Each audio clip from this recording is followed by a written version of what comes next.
The Andy Pollin Show. We got to go after this with everything we got, figuring they're going to come with everything they got. I'll start off by saying I'm bored, I'm broke, and I'm back. The Andy Pollin Show on ESPN 630 starts right now. Four plays.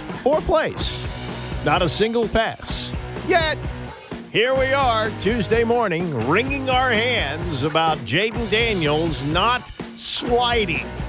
He got in the end zone on one of his patented spectacular runs. But that's all we got was 4 plays. He didn't play the rest of the night. He's not going to play in the final exhibition game on Saturday. And he goes into the regular season without having thrown a pass during the preseason. Is it going to matter? Probably not, but gives you something to yak about till the real football starts. And we still have more than 2 weeks until that happens, and it's not until 2 weeks until Sunday when the Commanders play their first game. But there is that little bit of concern about lack of throwing. Not that he hasn't thrown plenty in practice, not that he won't throw plenty more before the season opener, but for whatever these exhibition games are worth, and this will be something that'll be a touchstone if they struggle. Oh, yeah, well, you only threw him out there for 4 plays and didn't throw a pass. How'd you expect him to get his timing down? Terry McLaurin, if he signs, and even if he doesn't, there's still the question of whether he's going to play in the opener. I would think that he would.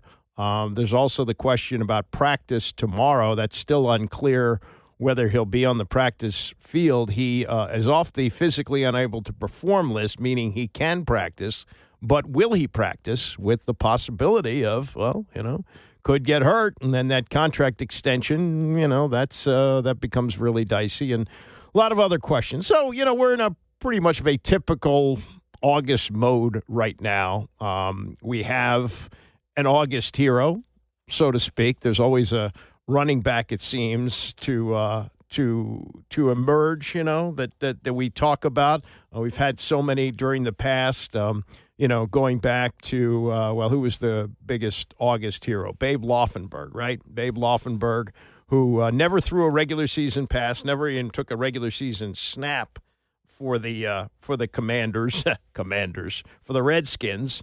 He remains a legend because in August he would come in second half of games and be spectacular, lead comebacks. But again, while he was on the roster several years, never actually took a snap. This year's August hero appears to be Ja'Cory Croxy Merritt, who is a 7th-round pick from Arizona, who goes by the nickname Bill. I don't know how you get Bill out of Ja'Cory, but that's what they call him. They call him Bill, and he had 11 carries for 46 yards and a touchdown. So, that's something that you can hang on to for this August. But I don't know what to read into last night other than this.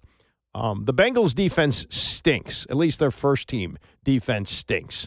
And with the ability to get those first 2 scores as easily as they did, that tells you that they've got some things to shore up, which you thought they were going to do in the offseason because they wasted an MVP year for Joe Burrow last year because the defense was so bad. He was spectacular. Defense was terrible. But what do you read into what the rest of the night was all about? Well, I would say that you might be concerned about Marcus Mariota not playing. He's got some type of a leg injury. He did throw some passes before the game, but was not in uniform last night. And what we saw from what is, I guess, the battle, if you want to call it that, for the backup quarterback, not too good. Sam Hartman is a good-looking fella, second year on the team, second exhibition game. He started the last one. Terrible. Absolutely terrible. He was 4 for 10 for 29 yards and an interception. He had a quarterback rating of 8.3. And Josh Johnson, who's with his 14th different team, including this one for a second time, 6 of 9 for 56 yards, an interception, a fumble, which he lost, which was recovered. But, this is not good. And if you remember last year, Marcus Mariota was not available for the opener. And this year, while you think that Jaden Daniels is going to be able to protect himself a little bit better than he did at the beginning of last year. He got hit a lot. You hope that he stays upright. But if not, You want to go with one of these two schmageggies? And they got 2 games in the first 5 days. They open against the Giants, and then they play the Packers on the road on a Thursday night. That is a tough way to start the season. And if you don't have an adequate backup, God forbid, something happens to Jaden Daniels, you'd like to have Mariota rather than the well-traveled Josh Johnson and the well-coiffed Sam Hartman, who appears to so far stink as an NFL quarterback. They signed him as an undrafted free agent last year, and they like him, and he and Daniels have a great relationship, it appears. But if you can't play, you can't play. So a lot to sort out here. I don't really know if I can give you a real significant analysis of what happened last night because I don't know. Aside from the first couple of series where the number one offense for Washington looked really good against the number one defense for Cincinnati, the rest of these guys, who knows who's going to be on the roster. We'll get to Brian Robinson in a minute, but let's start with the hand wringing, and Daniels did go into the end zone. Now, there was a clear shot for Jordan Battle, the safety for the Bengals, and he kind of pulled up. And Troy Aikman, who was a quarterback whose career ended early because he got hit too much, he said that Battle, you got to blow him up there at the goal line, and could have done that. And I guess if it was regular season, he would have. So, do you want your quarterback doing that, especially in an exhibition game? This was Daniels during the game after he had exhausted himself in those 4 plays, talking to Lisa Salters. 4 plays. I wish I'd have played a little longer, but it was fun. Why didn't you go down? I wanted to score.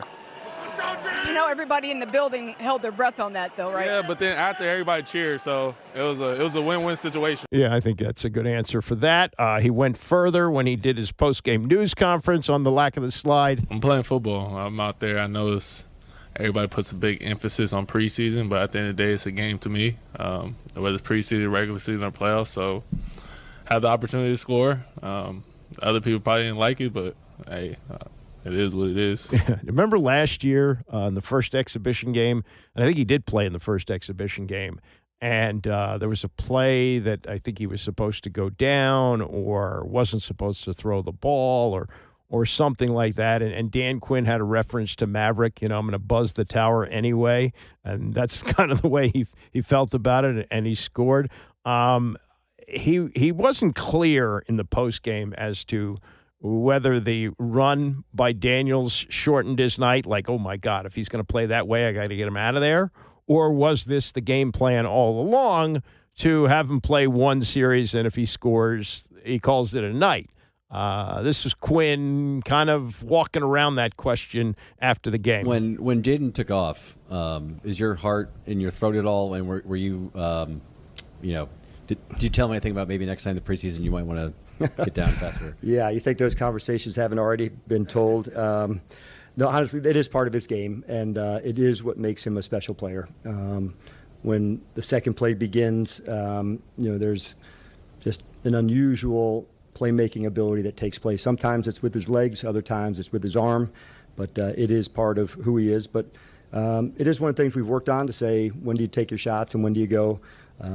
There'll be more of that, at times. Sometimes I'll say less of that, but, for the most part today, I was pleased with the preparation heading into the game. Okay, so that means he's seeing enough from practice. They got another 2 weeks practice now, so that's where he will work out the kinks. But there's no chance that he's going to play against Baltimore on Saturday, and it means that, again, he wraps up the preseason without throwing the ball. I mean, I want to play more, but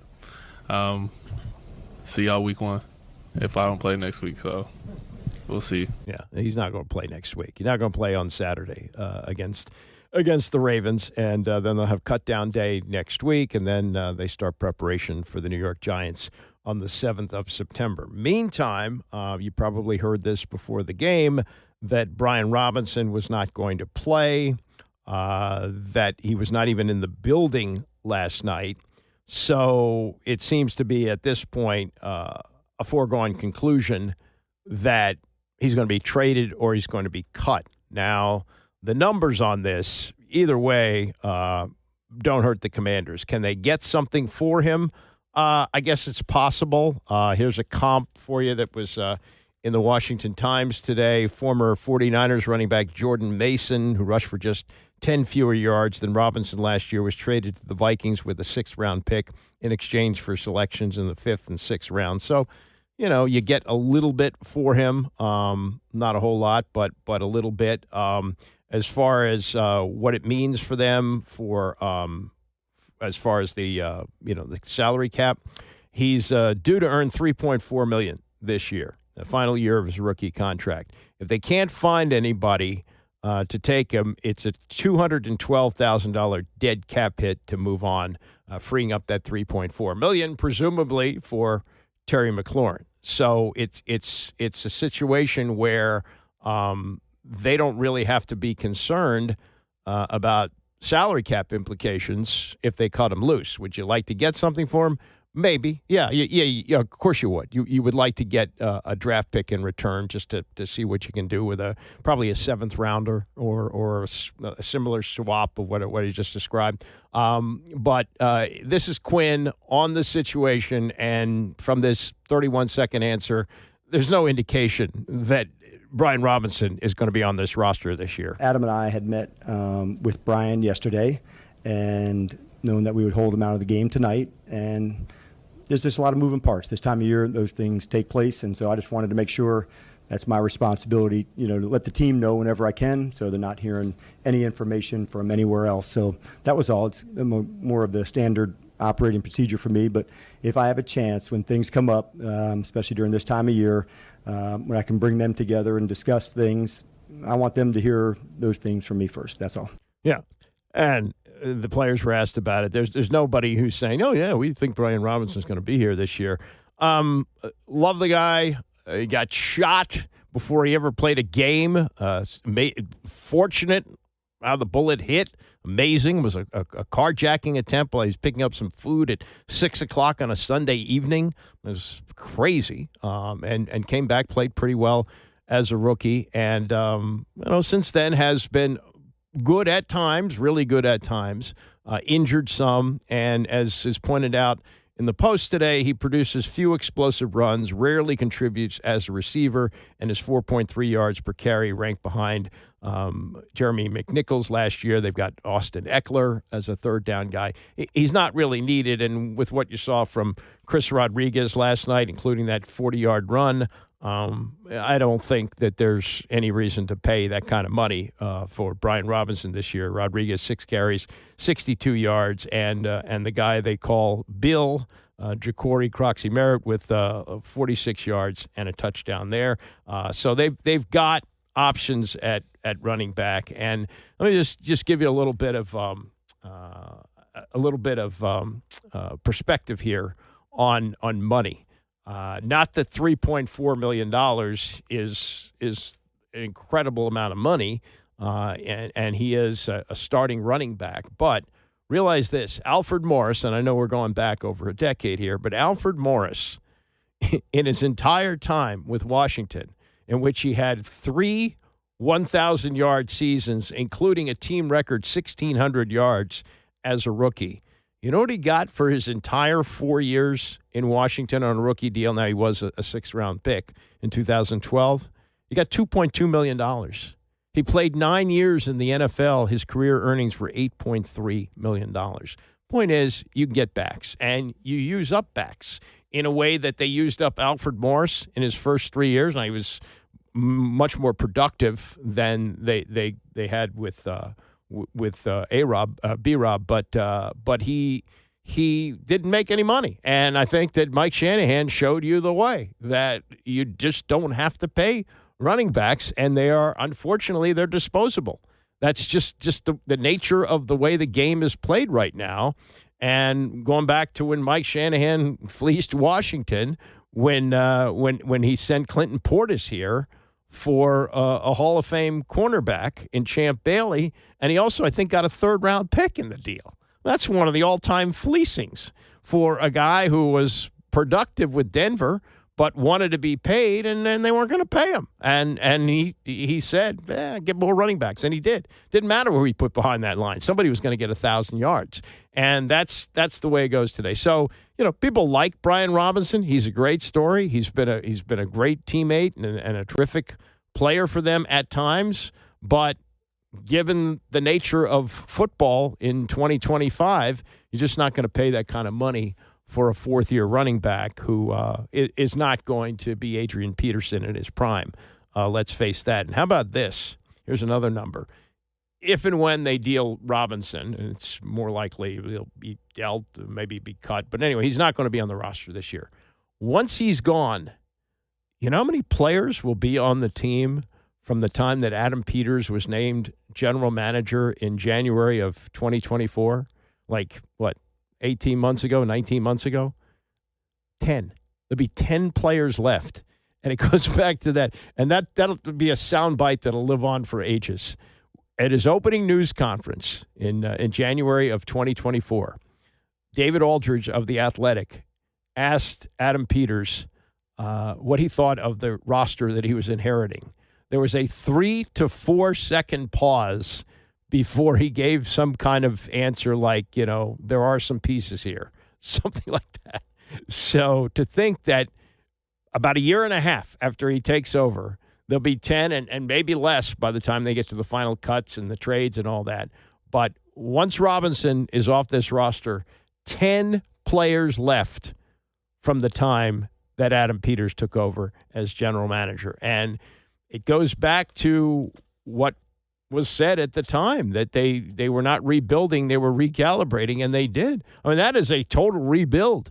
When you turn over the roster like that, when you have only 10 players left from the 2023 season, and you went to the NFC Championship game last year and are picked to be a playoff team and maybe somehow get back to the NFC Championship game, that's a hell of a job. That is a hell of a job. Coming up, we'll get to some college stuff, what happened with the University of Michigan and their penalties. Was it a slap on the wrist? And what about these rumors of expansion? We'll get to that and more as we continue. It's the Andy Poland Show, ESPN 630. The Andy Poland Show on ESPN 630, the sports capital. I don't think there are a lot of conclusions to draw from last night's 31-17 loss to Cincinnati in the second exhibition game. You got 4 plays from Jaden Daniels.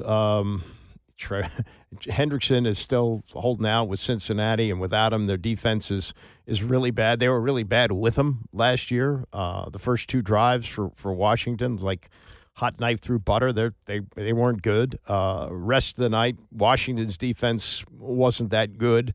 But who knows who they're playing, who they're resting.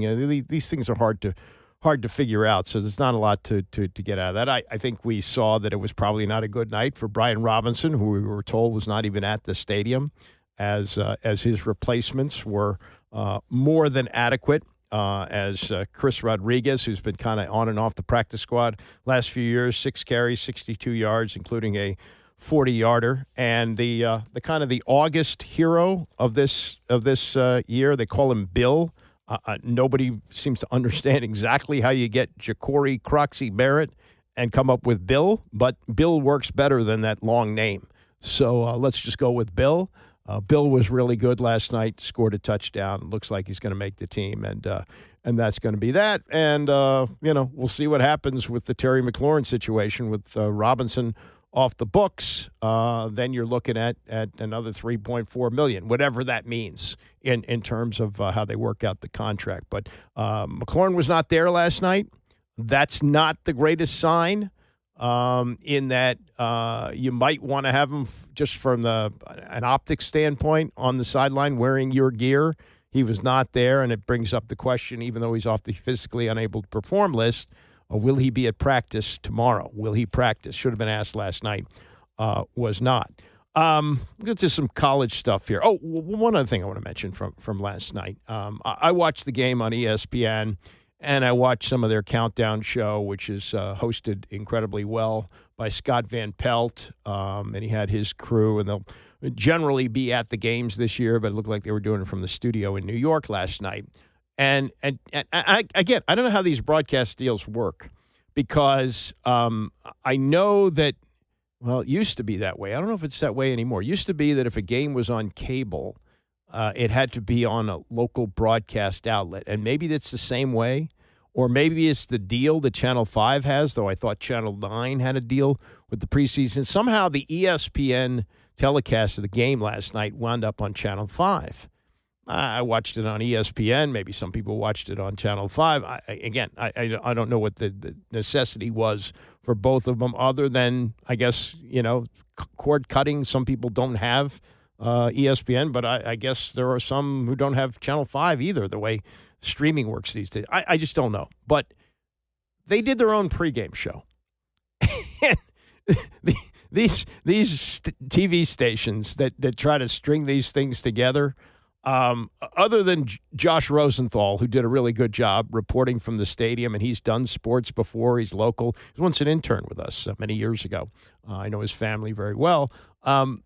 He was good doing what he was doing out at the stadium. But they had three people standing side by side in the studio. It looked like a lineup at the police station. One of them was a woman I'm not familiar with. There was some guy in the middle who didn't seem to talk at all. And like this main anchor that they have in the morning, I think he does the morning, he did most of the talking. It was really awkward and not good. And then they have this guy named Chad Ricardo. Chad Ricardo, I've seen him on occasion.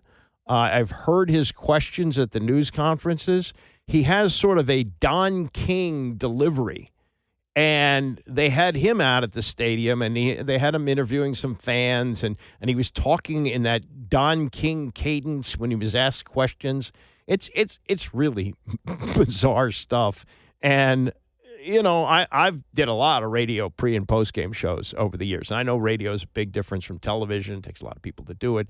But we used to have, real pregame shows hosted by people who were sports people, like my friends Steve Buckhantz and Dave Feldman. They did them, and they knew how to do these shows. They were sports guys. These are news people sort of masquerading as sports people, along with this Chad Ricardo fellow who was out at the stadium. I just, I did stick pretty much with Scott Van Pelt, but just to, see what was happening during the commercials, I saw this and I go, oh my God, this is what they're putting out on the air? Really? This is their idea of a pregame show? I know they don't have a sports staff anymore. They don't have a sports director, but is this really what you want to put out as a product leading into your game? I know they do it because it's a sales vehicle. Anything you can attach to the NFL is profitable. But that was one that was a head scratcher for me.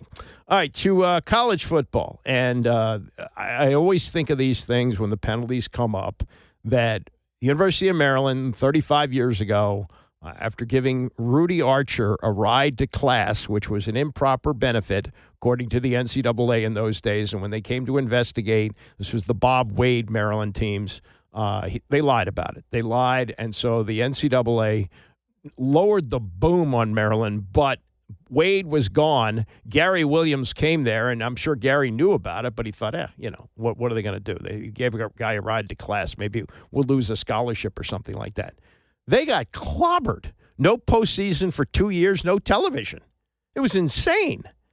And now, whatever you do, and clearly Michigan had some major violations. It cost the coach, Jim Harbaugh, 6 games during that championship season, 3 games at the beginning, 3 games at the end. They had a scout who was stealing information from the sidelines of other teams. They suddenly got good when they did that. And they self-imposed some penalties, which helped them in this. But the NCAA came down on them, but they came down on them in a way that it's really not a big deal. I mean, yeah, it's a lot of money. It's $30 million in fines from what happened. But you got to think that winning the national championship was worth a hell of a lot more than that to the school. If you calculate all the revenue that came in from donations and, the people, they've always had good academics and people applying, but it had to have been worth more than $30 million for the school. So the fact that there's no ban on postseason, they don't have to vacate wins or any of that, it's to me a slap on the wrist. Now, if you look back at some of these other things that have happened in the past, The FBS gave one-year bans postseason to Central Florida and North Carolina in 2012 and Ohio State in 2011. The worst in FBS history, which they used to call Division 1A, Indiana 1960. Boy, I think that was like the Rose Bowl era for them. North Carolina State 1959 for, quote, improper recruiting inducements. We had the death penalty for SMU in the late 1980s. And then I'd even forgotten about this. Do you remember when they took away 111 wins for Joe Paterno because of the Jerry Sandusky scandal? It's been 10 years. 10 years. They gave him back. Paterno died. I think he died 10 years ago or maybe more. But to think that it was quietly done, oh, yeah, we took 111 wins away. We took down the Paterno statue. Oh, yeah, by the way, he's got the wins back. So when I look at what happened to Michigan, I say slap on the wrist. Ross Dellinger, who covers college sports for Yahoo, looks at it a little bit differently when he talked to Dan Patrick about it yesterday. I guess it depends on who you ask, Dan. You know, if you ask Michigan people, right, they say it was too hard and the penalties financially are too stiff, and that's probably a point of why they're appealing, right? If you ask everybody else in college football and college sports, they'll say it was way, way too light. Right, the NCAA should have given Michigan a postseason ban, and they should have vacated wins in championships, and they should have added more suspension and penalties to the current head football coach, Sharon Moore. I think what the NCAA did, and they're starting to move away from the vacated wins, right? They're starting to move away from postseason bans because it penalizes sort of innocent players that are currently on the team and future players that will be on the team. So they're kind of moving away from that. So they're just substituting these financial penalties, for the postseason ban. And if you look at the full penalties, the cumulative penalties, financial penalties, it's going to be over $30 million and probably as much as $37 million. I mean, that is a historic penalty that you just never seen anything like it. And I know it's easy to sort of roll your eyes at they have a lot of money and they can pay it. We're in an age of athlete compensation where everybody's going to be paying $20 million to their athletes starting this year. So I don't think it's anything necessarily to roll the eyes at. I think it was a pretty significant penalty, but it's probably not what most people believed that they deserved. And I think, and I'll say one more thing about that, Dan, is that if the NCAA, which was tipped off in October 2023, in the middle of that season, that 2023 season was tipped off to this sign stealing, took a few days to start to really vet it, realized it was real, and then alerted the Big Ten, who then suspended Jim Harbaugh those 3 games. If that doesn't happen, and they don't suspend, and the Big Ten doesn't decide to suspend Jim Harbaugh, the NCAA doesn't alert the Big Ten to this, Michigan probably does get vacated wins and maybe even gets a postseason ban. Wait, explain why. I think the fact that you sort of dealt with it immediately during that season. I think there's a thought that the 3 games that the head coach was suspended in you remember, he was suspended, I think, 2 or 3 games earlier that season, too, for a separate investigation. The fact that they immediately took action, and I think Charlie Baker said this after they won the championship, is that you can't argue that they won it sort of fair and square, something like that. And part of the reason he said that is because of that 3-game suspension for Jim Harbaugh. It's like, we dealt with it then, right? We dealt with it there. And I think they took that, the Committee on Infractions took that under consideration. And if that wouldn't have happened, I just have a belief that championship would have been in jeopardy of being vacated. If I asked Jim Harbaugh, did you cheat? Or not him. If I ask him, did Michigan cheat? What do you think his answer would be? If I just said yes or no, did Michigan cheat? I can't imagine Jim Harbaugh acknowledging in any way that the University of Michigan cheated, or that he cheated, or that anybody on his staff cheated. Michigan, as well as Jim Harbaugh, I'm sure, continues to contend that they really received not much of a advantage from the sign stealing and the advanced scouting, and that it shouldn't have been illegal, and that it should be legal to go scout your opponents. And many times Michigan administrators and coaches have come to me and said, look, years ago, this rule was almost changed to permit schools to do it, but it's sort of a cost containment issue. And so they continue to contend that they didn't get any advantage. And again, everybody else, right, in college sports will tell you they did get an advantage. And I think the Committee on Infractions thought they did get an advantage. And if we were in any other era, Dan, before this sort of rev share type of era, Michigan would have received a postseason ban, almost certainly, and they would have had scholarship reductions. But this is sort of a new world. And so they decided not to do that and go instead with the financial penalties. Yeah, you don't want to keep Michigan out. There's just too many people who would be interested in watching them if they have a good team. It's not going to happen. And this 10-year show cause penalty for Jim Harbaugh, that he'd have to basically be out of college football for 10 years. He's not going to go back to college football. He's winning in the NFL. He's going after his brother and the Super Bowl championship that he won with the Ravens, beating Jim Harbaugh. And that was 12 years ago, 2000. It was January 2013, I believe. So, come on.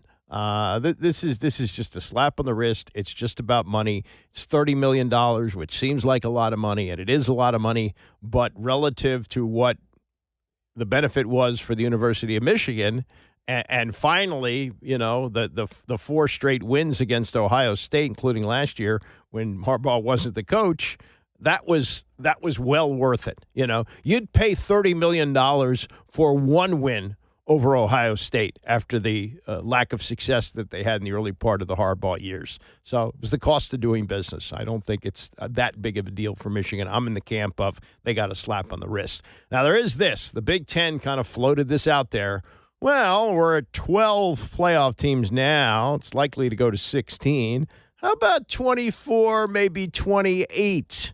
This was Ross Dellinger of Yahoo, talking to Dan Patrick about that. Somebody kind of described it to me. I thought it was pretty accurate. Back of the napkin stuff.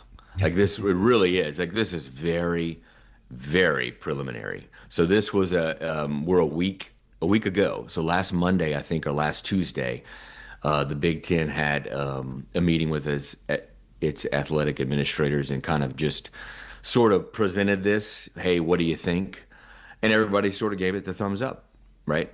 And then they sent it to the SEC early last week. And there was a preliminary, the first call between Big Ten Commissioner Tony Petitti and SEC Commissioner Greg Sankey Friday about it. And it was just sort of going through it. What do we think of this? I think the Big Ten is sort of like trying to get a feel for where the SEC is. And there's really been no answer there from the SEC. But this week, there could be some kind of answer. The SEC athletic directors meet for a regularly scheduled meeting this week. And so I'm guessing it will come up. But, Dan, this is so preliminary. Like, it's and I heard about it Thursday. I decided that I wouldn't write about it because it was so preliminary. ESPN did write about it on Saturday, which forced all of us to write about it. But I went to somebody who was very involved in the process about, like, hey, I'm writing something. They're like, there's nothing to write. This is a non-story. It's just starting. We haven't even gotten to the first step of it. And they are right. I mean, this is very preliminary. So I think we're still a ways away. But, Dan, I think we always knew when college football went from 2 to 4, and certainly when it went from 4 to 12, we knew this was inevitably it was going to go to at least 16. And so I think that's still where the focus is trying to get this thing to 16. But there's a deadline, December 1, where they have to make a decision on next year's playoff. Obviously, this year's is 12, and that's all set. We're trying to decide on next year, and in the next 5 years, right? The new kind of 6-year extension that starts next year. So they have till December 1. I have a feeling next year's playoff will be where it is this year.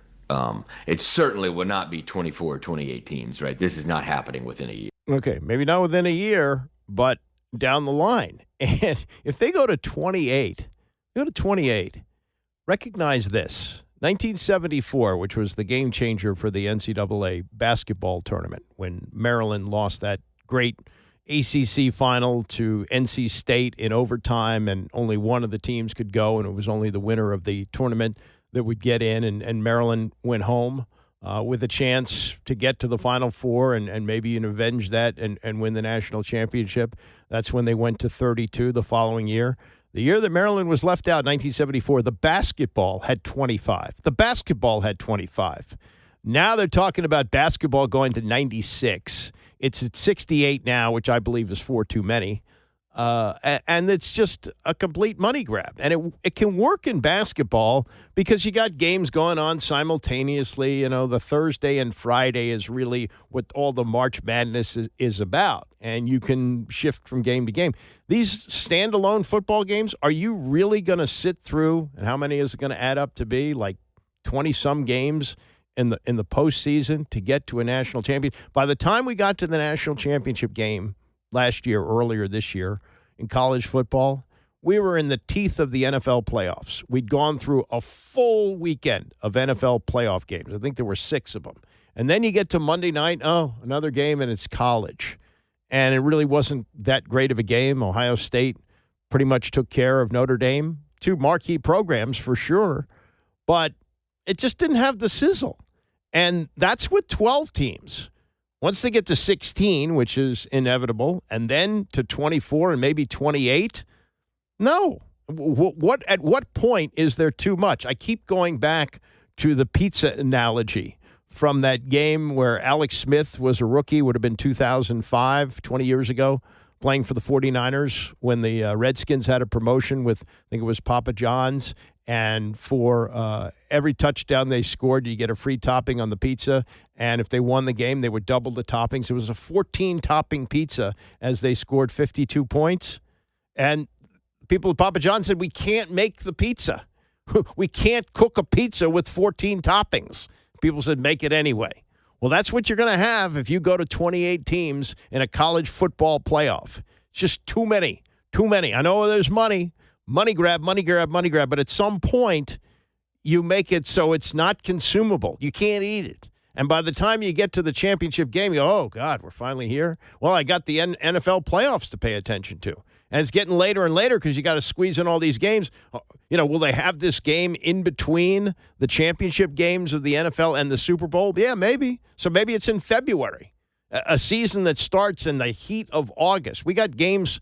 I think is there a game this weekend? I know there's games on the 30th because I'm a season ticket holder for Maryland. Their opening game is at noon on the 30th of August. You're going to have a season that starts in August and ends in February with all these playoff games?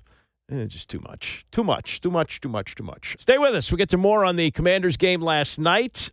Plus, we'll also take a look at what was said on ESPN last night that I think is hyperbole. It's the Andy Pollin Show, ESPN 630. You know, it's the 19th of August. Let's end this Terry McLaurin thing already.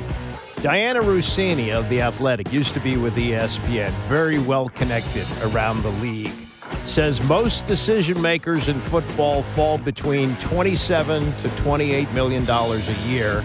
She says, I have a hard time finding anyone who's given me the number that I think the McLaurin camp is asking for, which is reportedly north of $30 million a year, close to what DK Metcalf got with the Pittsburgh Steelers.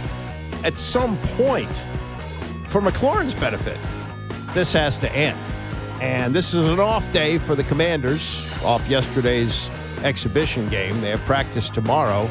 And it's still fuzzy whether or not we're going to see McLaurin on the field because he's off the physically unable to perform list. And that would make him, basically a roster member and expected to practice. But is he going to go out there and run routes and risk tearing up his knee or his Achilles or something like that without the security of the guaranteed money in a contract extension? I don't know. That was not asked specifically of Dan Quinn last night. And as we head into tomorrow, that'll be one of the questions. How much are we going to see Terry McLaurin practice? He's not going to play in the last exhibition game on Saturday. So he's going to go into this game if he plays in the opener, which is September 7th against the Giants. without much work. He hasn't done any real practicing with Jaden Daniels, at least not at the facility, since May. He didn't go to mandatory minicamp. He's going to be fined for that. That's like $100,000, and then missed a few days of training camp. Has not done any work on the field. It's all been, the trainers with this alleged ankle injury, which, okay, let's take their word for it on that. But, this is it's a key combo here if they're going to go places this year, and it's still not done.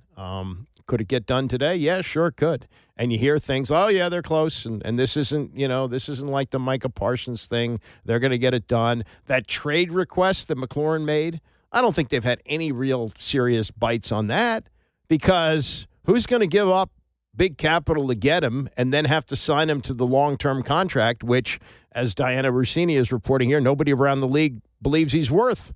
He's worth about what that number would get to if they were to kind of meet in the middle there. That's probably on the table, but he and his agent are trying to play hardball here. And beloved guy. I mean, this is different than a lot of holdouts, because sometimes the guy is just greedy, and no, he's been everything you would hope for in a football player. The problem he's got is in a few weeks he turns 30. It's like when Casey Stengel got fired by the New York Yankees after incredible success. Like, he won 5 straight World Series. He got fired after losing a World Series. He got to a World Series and got fired. And Casey Stengel said, I'll never make the mistake of turning 70 again. And unfortunately for Terry, that's the situation that he's in. So we'll watch that. As far as last night, I was watching some of the countdown show on ESPN, and for, I guess, commercial reasons, they don't kick this thing off at 8 o'clock. They got a Potsky around till like 10 after, and they have the little comments that are made by Buck and Aikman, and go, just kick the damn thing off. But in talking about the game, you kept hearing, and it's his job, I understand that. He's paid a lot of money to get people to watch these games, but Joe Buck says, I can't wait. I can't wait for this game to start. Well, Jaden Daniels gave you a thrill at the beginning when he ran it in from 14 yards out. Otherwise, it was kind of a sloppy preseason mess. And when it was all over, with Rich Eisen hosting, by the way, Rich Eisen back at ESPN after like 20 years. They're going to run his radio show and some other things he's doing there. So he hosted SportsCenter last night, and he had Buck and Aikman on. And this is the best that Buck can say after watching this exhibition football last night at Northwest Stadium. From what we know, everybody walked out of here healthy. And I think, for these two teams, it's always hold your breath if Jaden Daniels is playing for Washington and Joe Burrow's playing for Cincinnati. And, I mean, right on down the line, the two starting offenses, the guys that were healthy played.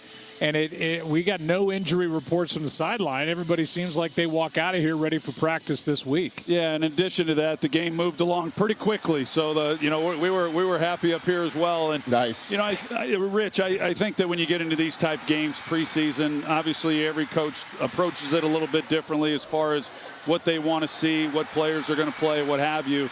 Yes, they came out. They were able to evaluate guys. Most importantly, as Joe said, they came out healthy. The quarterbacks especially, getting them some snaps. And I would imagine that both head coaches are happy with what they saw and the evaluations they got. You can see Jamar Chase is going to join us shortly right here on SportsCenter. As for the fact that you have Terry McLaurin at home, not there, holding in, and then the Bengals hold-in actually traveled with the team with Trey Hendrickson. You guys chopped up the Micah Parsons situation at the end of the game.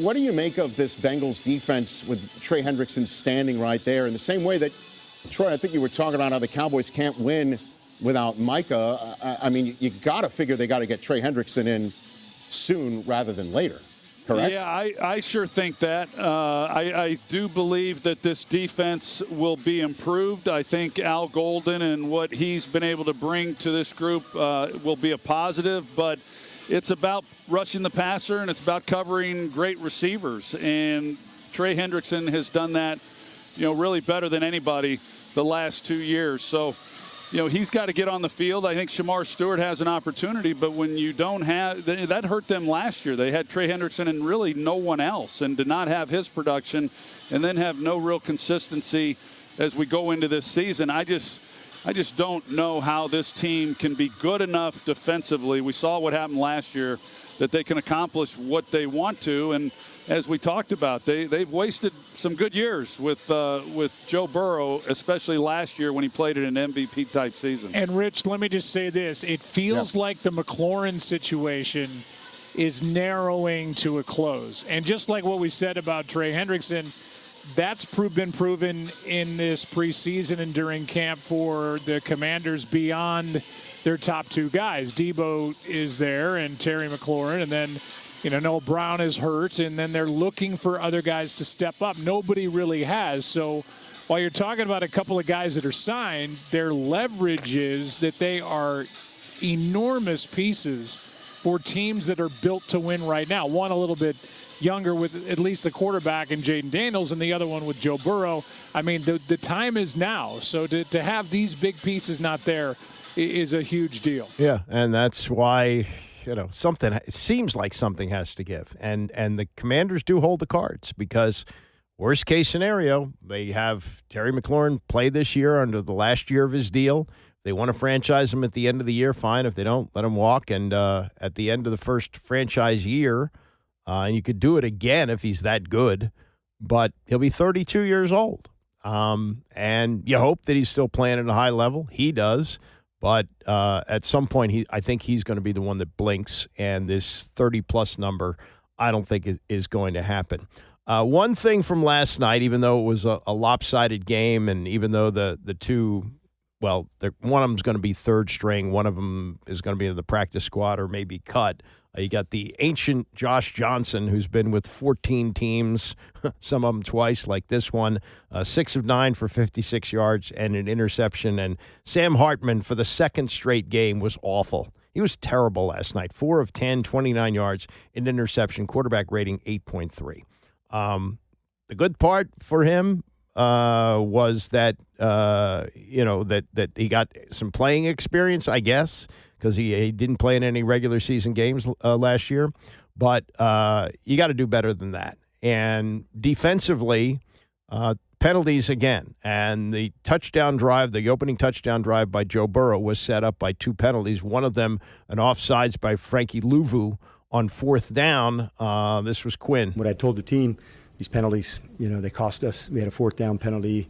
And those were the ones I thought, man, that's our winning time. We've got to nail those. And they've got to have better secondary play. Mitchell Tinsley, and I kind of remembered that name. Mitchell Tinsley was here for 2 years and actually took regular season snaps in 2023. Last year they cut him in training camp but kept him on the practice squad. He was terrific last night. He had 2 touchdown catches, 5 for 73 yards. And he may not make the Bengals. That's how loaded they are. They ought to bring him back here. He looked great last night. He's big. He's 6'1". I don't know. Maybe it's Burrow's that good. I'm sure he was catching passes from McLaurin in training camp, or maybe not. Maybe he's so far down the depth chart that he was catching them from Mariota or Hartman or whoever else was throwing him. So who knows? But he looked all pro level last night. I don't know if he's that good in the regular season. But that might be something to keep an eye on. As for Jaden Daniels and the one series that he played last night, he made no apologies for not sliding into the end zone, that he ran straight up. Could have been popped by the safety. Jordan Battle at the goal line was not. Battle kind of looked like he held up there. But, said I was just playing football. But it may have meant that scared the hell out of Dan Quinn, and he played only one series. You might have seen Daniels running to the locker room. I think there was fear. Oh my, he's hurt. He hurt his arm or something. No, he had to pee. So other than that, it was kind of an uneventful night. This was Daniels on just playing that one series last night. It was fun. You can go back out there and play football live again, so it was a fun feeling. And you made the move of getting Bill the game ball or his touchdown ball. You had to go a long ways to get it. What was your thought there? I did. It was his first one, and I know he was super excited about it. And I blame other people that are on the field at that time. They're supposed to grab the ball for him, knowing that was the instance, but I still remember mine last year when Zach and Terry made sure I got my ball, so had to return a favor. You walk us through the touchdown and what you saw in that one. I wanted to throw the corner route to C-Rod. It was man coverage, and I was late over the middle of Debo, and then after that, my instincts kind of just took over. Yeah, those instincts. They didn't want those instincts to show up anymore last night, and they're not going to show up against Baltimore on Saturday. So that's it. Last thing is the situation with Brian Robinson, and it seems pretty simple. If they keep him, it's $3.4 million, and with what they've got, that makes no sense. If they trade him, he's off the books, and if they cut him, it's a $212,000 cap hit. So not that big a deal. He's in last year of his rookie contract, and as Dan Quinn said last night, they're pretty well set up in the running back room, as they call it. Going into training camp, we really thought this was a deep room. There'd be real competition, Felton and Kaz and Bill and Eck, and so we knew this was one of our strengths going into training camp. Felt that way at tight end, and then again at running back. So we wanted to let it play out and go through it. But I'll go back and look at the tape. But I liked the energy early on from what I saw from those two. And I thought offensive line, I felt that. I felt protection early on was strong. Andrew was playing at left. Chris Paul was at left. Allegretti was over on the right with Connolly on the right. So a little bit of moving parts with them, but I was pleased to see that, Ben. Guys, that's part of it, moving into different roles and seeing what they can do. But Wiley's certainly somebody that stood out to me. He's been at this side, that side, inside, outside. That's what a real vet can do, and he certainly did that tonight. So it looks like they have some pretty good depth on the offensive line, which was, one of the things that they needed to address in the offseason. Got to keep Jaden Daniels upright. Laramie Tunsil didn't play last night, means that he will start the exhibition season, or will start the regular season without playing in the exhibition season. So I don't think that that's any big deal, but, they talk about continuity, offensive line, et cetera, that's probably more done in practice. And as we move along, and it's going to be 18 games before you know it, that means 2 exhibition games, which means that more and more veterans aren't going to play at all in the preseason, and eventually they're going to get to 20, and there's going to be no exhibition games. Let me throw this in. This was kind of a cool story from The Ringer. They looked at the 25 teams from the first quarter century from the NFL, going back to the 2000 Ravens through the 2024 Philadelphia Eagles. And they did it in like an NCAA tournament style setup. So it was 31 head-to-head matchups with these 25 teams, right? So that's how they came up with the number one team of all time. And it's not so much the number one team, it's the runner-up team. And the runner-up team in this little tournament that they had here was the 2007 Patriots, who were a David Tyree helmet catch away from going 19-0. If that team had gone 19-0, I mean, you think Tom Brady is celebrated now. This would just add to that. Like, he forget it. You're not going to have anything better than this. 7 Super Bowl championships, including quarterbacking the greatest team of all time. But even with that loss, even with the loss to the Giants in the Super Bowl, they still made it to the finals of this, fantasy tournament that they set up. The Final Four was the 2019 Kansas City Chiefs, won the Super Bowl, losing to the 2007 Patriots, who lost the Super Bowl, and the 2024 Philadelphia Eagles, this year's defending champs, who lost to the 2013 Seahawks. So they rank, of the 25 Super Bowl champions of the first quarter century, going back to the 2000 Ravens, and that's the best defense I saw, honestly, and including this team that they picked as the greatest of all time. They rank the Super Bowl champions, the Denver Broncos, who beat Peyton Manning, or Peyton Manning's Broncos, I should say, losing to Seattle. The Seattle Seahawks, who beat the Patriots in that New York Super Bowl 43-8, beating the Broncos, I should say, 43-8. This was the year, people forget this, as bad as the Broncos were in that game, and Manning started that game with a snap that went over his head for a safety. He was the league MVP. They had racked up an NFL record 606 points, almost 38 points a game. Manning had thrown 55 touchdown passes, and they lost to the Legion of Boom 43-8. The Seahawks forced that failed snap at the beginning of the game. There was a pick six, which went 69 yards, made it 22-0. This was a young Bobby Wagner with K.J. Wright, Michael Bennett, Cliff Avril. Great defense. They had allowed the fewest points in the league that year, an average of just over 14 a game. Fewest yards, just over 273 a game. Second-year quarterback Russell Wilson on a rookie contract as a third-round draft pick. That's what they ranked the 2018 New England Patriots. I keep saying the Patriots. The 2018 Denver Broncos, who won Super Bowl. I keep saying Broncos. Seattle, the team that blew out the Broncos in the Super Bowl, best of all time. Anyway, that's a wrap for me. Bram is coming up next. I'll see you back here tomorrow at 9 a.m.